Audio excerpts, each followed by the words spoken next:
Hello बच्चों, good morning. आज हम लेंगे संस्कृति और शिक्षा संबंधी अधिकार, है ना, कल्चर और एजुकेशनल राइट। और ये दिया गया है भारतीय संविधान के आर्टिकल जो है 29 और 30 के अंदर जो है मेंशन किया गया है। आर्टिकल जो है 29 के अकॉर्डिंग आर्टिकल 29 के अंदर लिखा हुआ है कि नागरिकों के प्रत्येक वर्ग को अपनी भाषा, अपनी लिपि को सुरक्षित रखने का अधिकार है। अपनी भाषा है, अपनी लिपि है और अपनी संस्कृति को जो है वह सुरक्षित रखने का अधिकार है। ये दिया गया है आर्टिकल जो है 29 के अंदर। किसी भी क्लास को, किसी भी धर्म के लोगों को अपनी संस्कृति को सुरक्षित रखने का अधिकार है। उनकी जो लिपि है, उनके जो ग्रंथ हैं, उनको जो है वह सुरक्षित रखने का अधिकार है। ठीक है, उनकी भाषा को सुरक्षित रखने का अधिकार है। फिर बाद में आर्टिकल जो है 30 कहता है, आर्टिकल जो है 30 के अकॉर्डिंग अल्पसंख्यक वर्ग यानी कि जो बैकवर्ड क्लास है वो अपने हिसाब से जो है वो शिक्षण संस्थाओं की जो है वो क्या कर सकते हैं, स्थापना कर सकते हैं। शिक्षण संस्थाओं की स्थापना कर सकते हैं और उनका एडमिनिस्ट्रेशन का काम भी कर सकते हैं, उनके मैनेजमेंट का काम भी कर सकते हैं। यानी कि हर वर्ग जो है वो अपने हिसाब से शिक्षण संस्थाओं की स्थापना कर सकता है। भारतीय संविधान के अंदर जो है वह संपत्ति के अधिकार को हटाया गया और संपत्ति के अधिकार का सबसे बड़ा बेनिफिट ये हुआ कि अल्पसंख्यक वर्गों के हितों का जो है वह क्या हुआ, संरक्षण हुआ। मतलब वो भी अपनी जो है वह स्कूलों की स्थापना कर सकते हैं, उनके प्रशासन का अधिकार उनको दिया गया। तो आर्टिकल जो है वह 29 और 30 के अंतर्गत अल्पसंख्यक वर्ग के जो है वह हितों की बात की गई है कि वो अपनी लिपि को बचाए, अपनी लैंग्वेज को बचाए, अपनी संस्कृति को बचाए और अपने जो है वह शैक्षणिक संस्थाओं की वो स्थापना कर सकते हैं। क्लियर? अब लेते हैं हम संवैधानिक उपचारों का अधिकार, राइट टू कॉन्स्टिट्यूशन रेमेडीज। यह अधिकार जो है वह मौलिक अधिकारों का हनन होने पर सर्वोच्च न्यायालय और उच्च न्यायालय को जो है वह अधिकार देता है कि वो मौलिक अधिकारों की सुरक्षा करें। डॉक्टर भीमराव अंबेडकर ने संवैधानिक उपचारों के अधिकार को संविधान का हृदय और संविधान की जो है वह आत्मा की संज्ञा दी है। डॉक्टर भीमराव अंबेडकर ने कहा है कि अगर मैं बात करूं कि जिसके बिना संविधान जो है वह शून्य है, वॉइड है, तो उसके लिए जो है वह मेरे सामने केवल एक ही है ना आर्टिकल आता है और वो आता है आर्टिकल 32। उन्होंने कहा कि आर्टिकल 32 के बिना जो है वह कॉन्स्टिट्यूशन क्या है, वॉइड है। कॉन्स्टिट्यूशन जो है वह वॉइड है, कॉन्स्टिट्यूशन शून्य है, कॉन्स्टिट्यूशन का कोई जो है वह मीनिंग नहीं है। मौलिक अधिकारों को क्रियान्वित करने के लिए, उनको लागू करने के लिए और जहां पर मौलिक अधिकारों का हनन होता है तो सर्वोच्च न्यायालय और उच्च न्यायालय के द्वारा जो है वह रिट जारी की जा सकती है। सुप्रीम कोर्ट के द्वारा आर्टिकल जो है 32 के अंतर्गत रिट जारी की जा सकती है और हाई कोर्ट के द्वारा जो है वह आर्टिकल जो है 226 के अंतर्गत जो है वह रिट जारी की जा सकती है। ठीक है, रिट जो होती है वो 5 प्रकार की होती है। बंदी प्रत्यक्षीकरण, हैबियस कॉर्पस, परमादेश, मेंडामेंस और प्रोहिबिशन, निषेधाज्ञा या हम इसको प्रतिषेध भी बोलते हैं। प्रतिषेध, अधिकार पृच्छा यानी कि क्यूटो वारंटो और उत्प्रेक्षण यानी कि सर्टेरियोस, ये रिट जो है वह जारी की जा सकती है। अब इसके संबंध में, संवैधानिक उपचारों के संबंध में न्यायमूर्ति जो है वह गजेंद्र ने कहा है कि संवैधानिक उपचारों का जो अधिकार है वो क्या है, प्रजातंत्र की जो है वह आधारशिला है। सर्वोच्च न्यायालय के न्यायाधीश जो है वह गजेंद्र ने कहा है कि भाई संवैधानिक उपचारों का अधिकार क्या है, आपके प्रजातंत्र की जो है वह आधारशिला है। ठीक है, गजेंद्र जो है वह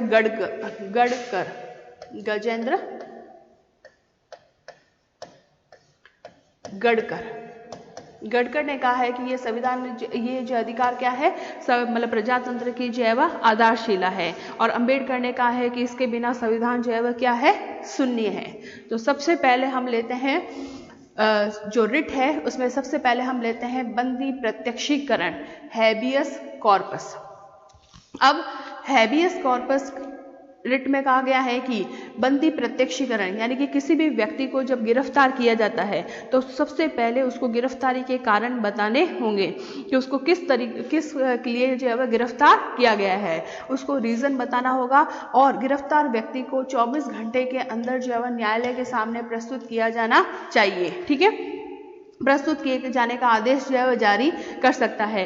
न्यायालय ये कर सकता है कि भाई किस व्यक्ति को जो है वह किस कारण गिरफ्तार किया जा रहा है। अगर मान लो पुलिस जो है वह किसी व्यक्ति को जो है बिना कारण जो है वह अरेस्ट कर लेती है, तो न्यायालय जो है वह संबंधित जो अधिकारी है उसको निर्देश दे सकता है कि इस व्यक्ति को जो है वह किस कारण गिरफ्तार किया जा रहा है, और 24 घंटे के अंदर जो है वह उसको न्यायालय में पेश करने का आदेश जारी कर सकता है। यदि गिरफ्तारी का तरीका जो है वह क्या है, गैर कानूनी है और असंतोषजनक हो, तो न्यायालय जो है वह उस व्यक्ति को छोड़ने का जो है वह आदेश जारी कर सकता है। ठीक है, अगर किसी व्यक्ति को गलत तरीके से गिरफ्तार किया जा रहा है तो न्यायालय आदेश दे सकता है संबंधित अधिकारी को कि वह है ना गैर कानूनी तरीके से गिरफ्तार किया गया है, आप उसको जो है वह छोड़े, तो उस छोड़ने का आदेश जारी किया जा सकता है। यह है आपका हैबियस कार्पस। ठीक है, और इसमें जो है वह न्यायालय बंदीकरण करने वाले जो अरेस्ट करता है पुलिस अधिकारी, उसको ये आदेश देता है कि वह बंदी बनाए गए व्यक्ति को निश्चित समय पर निश्चित स्थान पर जो है वह उपस्थित करें, और न्यायालय में जो है वह दोनों पक्षों की बात सुनने के बाद में जो है वह निर्णय किया जाता है। ठीक है, दोनों पक्षों की जो है वह बात सुनने के बाद में निर्णय किया जाता है।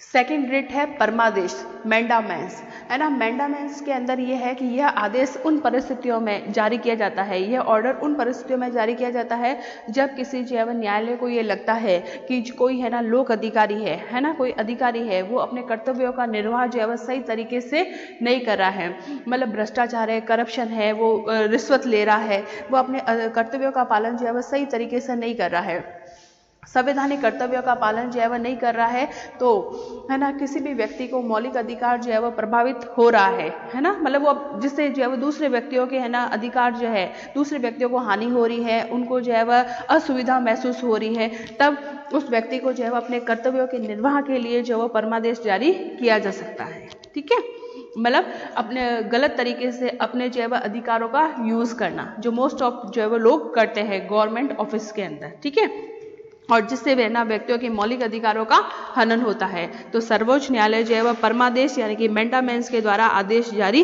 किया जा सकता है। परमादेश एक तरह से हम कहते हैं कि परमादेश का लेख उस समय जारी किया जाता है जब कोई पदाधिकारी अपने कर्तव्यों का निर्वहन नहीं कर रहा हो, अपने कर्तव्यों का निर्वहन नहीं कर रहा हो या सार्वजनिक कर्तव्यों का निर्वहन नहीं कर रहा हो। क्लियर? द नेक्स्ट है निषेधाज्ञा यानी कि प्रतिषेध, या जिसको हम बोलते हैं प्रोहिबिशन। प्रोहिबिशन के अंदर जब कोई निचली अदालत है ना, जैसे कि आपका डिस्ट्रिक्ट कोर्ट होता है, डिस्ट्रिक्ट कोर्ट के ऊपर क्या होता है, हाई कोर्ट होता है, हाई कोर्ट के ऊपर क्या होता है, सुप्रीम कोर्ट होता है। तो भारत के अंदर जो है वह एकीकृत जो है वह न्याय प्रणाली की व्यवस्था की गई है ना। डिस्ट्रिक्ट कोर्ट के विरुद्ध अपील हम सुप्रीम हाई कोर्ट में कर सकते हैं, हाई कोर्ट के जो है निर्णय के विरुद्ध हम अपील जो है वह सुप्रीम कोर्ट में कर सकते हैं।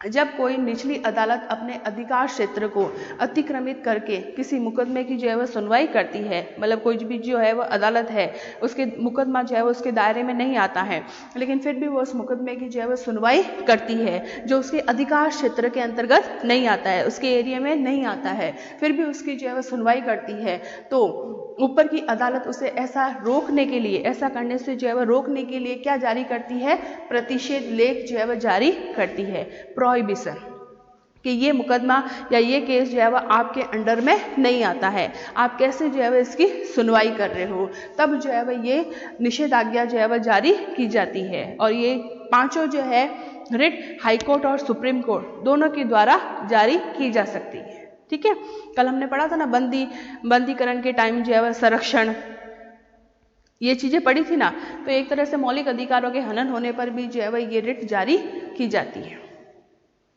क्लियर? देन नेक्स्ट अधिकार पृच्छा, क्यूटो वारंटो, जब न्यायालय को लगता है कि कोई व्यक्ति ऐसे पद पर जो है वह नियुक्त हो गया है जिस पर जो है वह उसका कोई कानूनी अधिकार नहीं है, गलत तरीके से या फर्जी डॉक्यूमेंट के जरिए कोई भी व्यक्ति जो है वह किसी पोस्ट पर बैठ जाता है जो वह उस पोस्ट का अधिकारी नहीं है, गलत तरीके से जो है वह किसी पोस्ट को जो है वह अचीव करना, तब न्यायालय जो है वह यह क्वेश्चन कर सकता है, अधिकार परीक्षा का आदेश जारी कर सकता है और उस व्यक्ति को अपने पद पर जो है वह कार्य करने से रोक सकता है। ठीक है, गलत तरीके से जाली डॉक्यूमेंट से, फर्जी डॉक्यूमेंट से जो है किसी पोस्ट पर आ जाना। ठीक है, तब न्यायालय क्वेश्चन कर सकता है कि आप इस पोस्ट पर जो है कैसे काम कर रहे हो, तब उसके लिए जो है क्यूटो वारंट जो है जारी किया जा सकता है। Is that clear? नेक्स्ट है उत्प्रेक्षण। उत्प्रेक्षण यह रिट जो है जब कोई निचली अदालत या सरकारी अधिकारी बिना अधिकार के कोई कार्य करता है, बिना अधिकार के कोई कार्य करता है तो न्यायालय उसके समक्ष विचाराधीन मामले को उससे लेकर जो है क्या होता है ऊपर के न्यायालय या ऊपर के अधिकारी में ट्रांसफर करता है। कोई न्यायालय है ना, जिस पर उसका राइट नहीं है और उस केस की जो है सुनवाई कर रहा है, या कोई अधिकारी है तो है ना उसका दायरा नहीं है, फिर भी जो है उस केस से रिलेटेड वो कार्रवाई कर रहा है, तो न्यायालय क्या करता है कि उस केस को जो है अदर अधिकारी को या अदर जो है अदालत को जो है वो केस जो है ट्रांसफर कर सकता है। तब ये उत्प्रेक्षण रिट जो है जारी की जा सकती है। वही बात कि न्यायालय के अधिकार क्षेत्र में नहीं आता है या अधिकारी के अधिकार क्षेत्र में वो चीज जो है वो वाद या वो केस जो है नहीं आता है, तो उससे रिलेटेड जो है उत्प्रेक्षण रिट जो है जारी की जा सकती है। क्लियर? अब हम लेते हैं मूल अधिकारों के जो है अन्य उपबंध है, प्रोविजन है वो। अब हम बात करेंगे आर्टिकल जो है 33 की, आर्टिकल 34 और 35 की। अगर मूल अधिकार या मौलिक अधिकार जो है वो सभी को मिल जाए तो फिर व्यवस्था चलाना जो है वो मुश्किल हो जाएगा। अगर एक सैनिक को जो है वो कातिल समझा जाने लगा है ना, तो फिर पूरी दुनिया में रहना मुश्किल जो है वो हो जाएगा, पूरी दुनिया में रहना मुश्किल हो जाएगा। इसलिए जो है वो कुछ महत्वपूर्ण जो है वो प्रावधानों की चर्चा जो है वो की गई है आर्टिकल 33, 34 और 35 के अंतर्गत। अब हम मूल अधिकारों के अन्य उपबंधों की बात करते हैं आर्टिकल 33, 34 और 35 के अंतर्गत। अगर मौलिक अधिकार जो है वह सबको दे दिए जाए तो एक सैनिक को भी जो है वह कातिल समझा जाने लगेगा। इसलिए जो है वह कुछ मौलिक अधिकारों के अन्य प्रावधानों की बातें जो है वह है ना, मौलिक अधिकारों के अन्य प्रावधानों पर चर्चा जो है वह की गई है। इसे हम देखते हैं आर्टिकल 33 के अंतर्गत। इस भाग के द्वारा जो है वह प्रदत्त अधिकारों का बलों आदि पर लागू होने में है ना, लागू होने में और सुधार करने की संसद की शक्ति। आर्टिकल 33 कहता है कि है ना, राज्य के कुछ क्षेत्र ऐसे होते हैं जहां मूल अधिकारों को लागू नहीं किया जा सकता है। राज्य के कुछ क्षेत्र ऐसे होते हैं जहां मूल अधिकारों को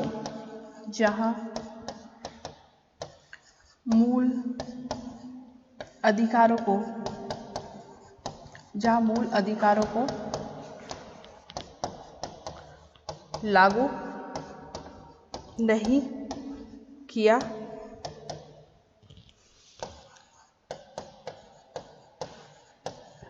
जा सकता है, अर्थात है ना लागू नहीं किया जा सकता है। आर्टिकल 33 संसद को यह अधिकार देता है कि आर्टिकल 33 संसद को यह अधिकार देता है, आर्टिकल 33 संसद को यह अधिकार देता है कि सशस्त्र बलों यानी कि आर्म्ड फोर्स